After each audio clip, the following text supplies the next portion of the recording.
यहाँ पर पिन के अकॉर्डिंग जो है अब हमने अपनी ईसीयू को जो है ऑपरेट कर लिया। ठीक है, अब ऑपरेट करने के बाद में अब जो हमारी वर्किंग है, अब हम अपनी वर्किंग पे काम करते हैं। उससे पहले मैं आपको एक चीज़ बता देना चाहता हूँ कि हम ईसीयू को पावर सप्लाई देने के बाद में ईसीयू का जो सिस्टम है वो हम चेक कर सकते हैं कई हद तक, लेकिन ऐसा नहीं है कि हम उसको कम्प्लीटली चेक कर सकते हैं।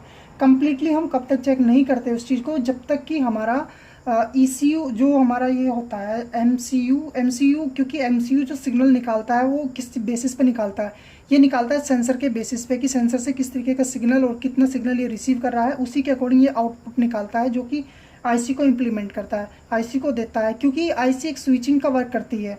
ठीक है, तो ये इस आईसी को सिग्नल देता है, तभी आईसी जो है आगे का काम करती है, सिस्टम को किस चीज़ को सिस्टम को ऑपरेट करना है।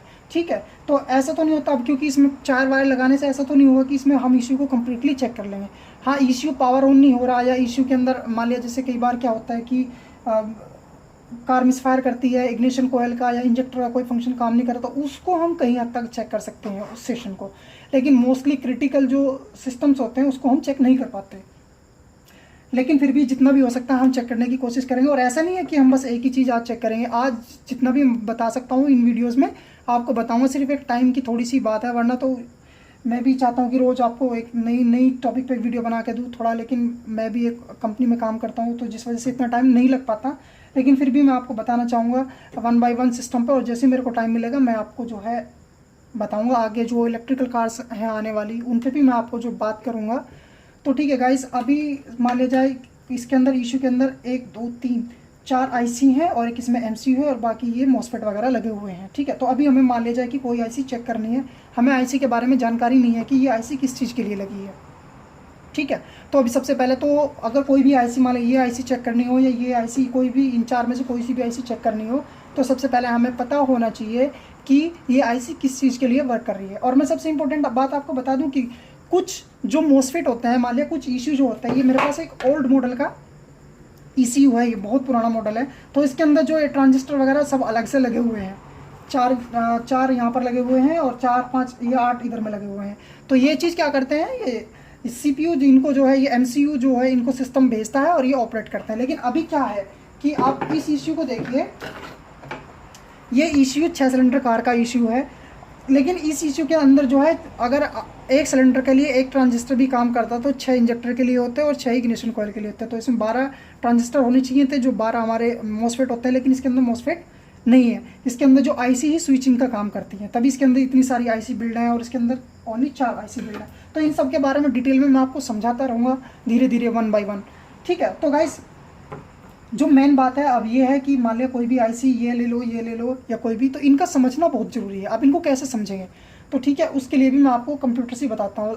एक्चुअली मैंने लास्ट टाइम एक वीडियो में एक ऐप के बारे में बात की थी कि हम जो आईसी की इंफॉर्मेशन, आईसी क्या चीज़ कंट्रोल करती है, आईसी की कौन सी पिन आउट है, कौन सी पिन पर क्या आएगा, कौन सी पिन चिप इनेबल की होगी, तो आप वहाँ पे देख सकते हैं, उस वीडियो को देख सकते हैं।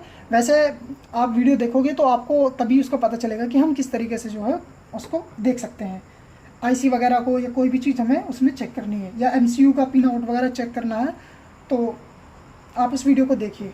ठीक है, तो गाइज़ अभी हम बात करेंगे कि आईसी को हम कैसे पहचाने, तो उसके लिए भी हम जो है कंप्यूटर पे चलते हैं। अगर आपको वो ऐप नहीं मिलता तो कोई बात नहीं, वैसे आप मेरी वीडियो देखोगे, आपको वीडियो के अंदर ही कहीं ना कहीं पर वो वीडियो मिल जाएगी। अगर नहीं भी मिलती तो वैसे अगर आप उस वीडियो को देखोगे तो ज़्यादा अच्छा होगा, लेकिन अगर नहीं मिलती तो फिर भी मैं आपको जो है कंप्यूटर पे दिखाता हूँ कि आप उसको कहाँ से देख सकते हैं। सो आईसी को ढूंढने के लिए भी आपको जो आईसी का सर्किट वगैरह ढूंढने के लिए भी आपको अपने गूगल का यूज़ करना पड़ेगा। तो उसमें हम गूगल का यूज़ किस तरह से करेंगे, सेम आईसी के जो भी आपकी आईसी होगी, आईसी के ऊपर जो है सिंपली लिखा हुआ होगा आईसी का पार्ट नंबर। तो आपको सिंपली क्या करना है, आईसी का पार्ट नंबर यहाँ पर डाल देना है। तो आईसी का पार्ट नंबर मैं डालता हूँ यहाँ पर,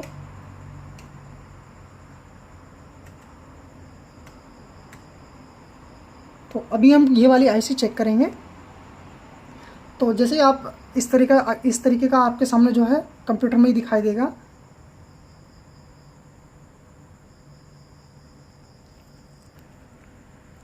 तो ये जो हमारी आईसी है, इस आईसी का जो पार्ट नंबर है L9935। ठीक है, तो ये हमारी आईसी का इसका पार्ट नंबर है। और मैं आपको बता दूं कि ये सेम आईसी ऐसी है जैसे इसमें पिक्चर दिख रही है। ठीक है, तो अभी क्या करते हैं हम, अगर हमें PDF वगैरह डाउनलोड करना है या कोई भी चीज़ देखनी है, ठीक है, हम पहले क्या करते हैं, पहले इसको कहीं पर भी सीट PDF ये लिखा हुआ होगा वहाँ पर alldata.com। अगर आप अगर आप ऐप के थ्रू देखेंगे तो आपको बहुत अच्छे से क्लियर होगा, लेकिन कोई बात नहीं, अगर आप गूगल पे देखना चाहें तो यहाँ पे भी देख सकते हैं, ठीक है। तो आप इसको सिंपली क्लिक करेंगे। क्लिक करने के बाद में आपकी जो IC है, हमारी IC है L99। बहुत सारे रिलेटेड IC आती हैं, लेकिन हमें जो IC चेक करनी है वो चेक करनी है 9935। ओके, सो अभी हम अपनी 9935 पे खोलते हैं IC। तो IC को खोलने के बाद में सबसे पहले हम कहाँ पर जाएंगे, इसके PDF पे जाएंगे, PDF नंबर 1, ठीक है गाइस। तो PDF पे जाने के बाद में यहाँ पर सब कुछ क्लियर होगा। 2 फेस स्टॉपर मोटर ड्राइवर है, ये ड्राइविंग की तरह से काम करती है, मतलब एक ड्राइवर क्या स्विचिंग की तरह से काम करती है, ठीक है। तो सबसे पहले अगर हम इसके फीचर्स की बात करें तो इसके अंदर ये सारे फीचर्स हैं, ठीक है। आपको बिल्कुल ध्यान से पढ़ना है कि किस तरीके के इसके अंदर फीचर है। 2x 1.1 full bridge, output signal integrating chopping circuit regulator regulation. Guys ये जो चॉपिंग रेगुलेशन है इसके बारे में आपको समझाऊंगा। इसके बारे में शायद किसी ने आपको अभी तक ना बताया हो कि चॉप रेगुलेशन क्या है। हालांकि वीडियो थोड़ी ज़्यादा लंबी होगी, लेकिन फिर भी मैं कोशिश करूंगा आपको बताने की। और ये minimise power dissipation during flyback, ठीक है। Output stage with control, output voltage slope to reduce electromagnetic radiation, short circuit protection of all outputs. तो इसके अंदर जितने भी फीचर्स हैं आप यहाँ पर पढ़ लीजिए। Error flag for overload, open load and over temperature, ठीक है गाइस। तो यहाँ पर जो है सब कुछ इसके अंदर लिखा हुआ है, किस तरीके के फीचर है। थोड़ा सा आपको डिस्क्रिप्शन पढ़ लेना है। डिस्क्रिप्शन में क्या है, जैसे L99.5 is a 2 face stopper motor, इसके बारे में बता रहा है कि क्या चीज़ है। तो इसके बारे में आपको जो सिंपली जो है पढ़ लेना है। उसके बाद में जो इसका इंटरनल आपको सर्किट मिलेगा वो कुछ इस तरह से इसका इंटरनल सर्किट होगा, ठीक है। उसके बाद में फिर अभी हम चेक करते हैं इसको सेकंड PDF में। तो ठीक है, अभी हम सेकंड PDF में जाएंगे और सेकंड PDF में देखते हैं क्या है। तो सेकंड PDF में हमें क्या पता चलता है कि सेकंड PDF में जो हमारी IC है, IC हमारी 20 पिन की IC है, ठीक है। जिसमें कि मैं आपको बताऊं कि number 1 pin, number 1 pin ground की है, नंबर 2 पिन जो है वो आउटपुट है, ठीक है। और नंबर 3 जो है SC के होता है सीरियल क्लॉक जो सिग्नल होता है इस पर। तो अगर मैं आपको बताऊं कि आप देखिए ग्राउंड, तो मतलब ग्राउंड हो गया, ठीक है। आउटपुट AL का मतलब क्या है, इसमें जो फुल ब्रिज सिस्टम है, तो उसके बारे में ये बता रहा है कि सेकंड नंबर पिन उस चीज़ की है। जो पिन नंबर 3 है वो क्लॉक फॉर सीरियल इंटरफेस के लिए है। और जो SDI है वो सीरियल डेटा इनपुट है जो कि CPU से आएगा। SDO सीरियल डेटा आउटपुट होगा जो कि हमारी IC आउटपुट करेगी। जो VCC होगा, जैसे ये VCC पिन नंबर 6, तो VCC का मतलब है कि 5 वोल्टेज इस पर आनी चाहिए, ठीक है, तभी जो है ये वर्किंग होगा इसका। लेकिन उससे पहले बहुत इंपॉर्टेंट चीज़ होती है, ठीक है। तो अभी हम पहले देखते हैं CSN, यानी कि चिप सेलेक्ट होता है, चिप सेलेक्ट सिस्टम होता है इसमें। और जो EN होता है चिप एनेबल सिस्टम, ये इंपॉर्टेंट है। ये जो चिप इनेबल जो सिग्नल आएगा ये आएगा बाई ECU, अगर CPU अगर ये सिग्नल नहीं आएगा तो इसकी जो वर्किंग है वो वर्किंग नहीं होगी, ठीक है। तो इसको इनेबल करना बहुत ज़रूरी होता है और वो इनेबल जो CPU के अकॉर्डिंग होता है, ठीक है। S1 मतलब आउटपुट जो है, इसके लिए आउटपुट B1 ब्रिज 2, यानी कि इसके अंदर जो ब्रिज मतलब एक तरीके से चैनल होते हैं, चैनल वर्किंग करते हैं कि मतलब एक चीज़ को कंट्रोल करेगी, 2 चीज़ को कंट्रोल करेगी, तो इस तरीके से ये इसके अंदर सिस्टम है।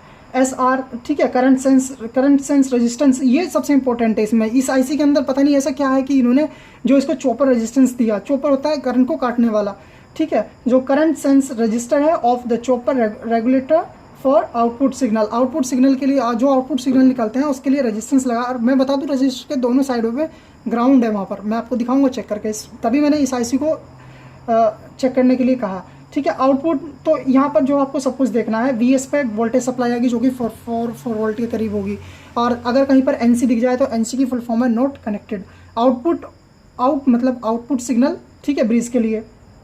तो यहाँ पर आपको जो है पूरी की पूरी 20 पिन का, और आपको बताऊँ pin number 1, pin number 10, pin number 11, pin number 20, ये इन्होंने की 4 पिन इसमें ग्राउंड के लिए। अगर आप यहाँ से यहाँ पे आप इसको अपनी जो आपका मल्टीमीटर की अगर आप प्रोब इन दोनों सिरों पर रखते हो तो आपकी दोनों सिरों पर यहाँ पर भी बीप बोलेगा, और इन 2 पे भी आप रखोगे तो 11 और 10 पे यहाँ पर भी आपको बीप बोलेगा। सो गाइस, अब हम बात करते हैं कि IC की अभी चेकिंग क्या होगी, क्योंकि अब मोस्टली हमें बहुत सारी चीज़ें इसमें मिल गई हैं। आउटपुट क्या है इसका, ठीक है। आउटपुट, बहुत सारे आउटपुट नहीं भी मिलते, क्यों इसलिए नहीं मिलते, क्योंकि जब तक सीपीयू को सिग्नल नहीं मिलता तो सीपीयू जो है अपनी सिग्नल इस आईसी को नहीं देता, और आईसी को नहीं देता तो आईसी भी आगे जो है सिग्नल फॉरवर्ड नहीं करती, क्योंकि इनेबल हो जाएगी आईसी, लेकिन जो ईसीयू से जो सिग्नल आते हैं, जो इसका एमसीयू होता है, एमसीयू से जो सिग्नल आते हैं वो सिग्नल बहुत ज़रूरी होता है आईसी को आना, तभी आईसी जो है अपने ड्राइविंग का काम करती है, सिस्टम को ऑपरेट करने का काम करती है। ठीक है, तो गाइज़ अब हम इसको जो है आईसी को चेक करेंगे कि क्या जो यहाँ पर दिखा रहा है आईसी पे हमें सेम ये मिलता है। Like 4 volt serial data input है, यहाँ पर 4 वोल्ट वगैरह के होंगे। आउटपुट पे हमें कुछ ओम्स में रेजिस्टेंस मिलेंगे, क्योंकि आउटपुट अभी नहीं होगा। तो ये सब चीज़ जो है हम अभी चेक करते हैं।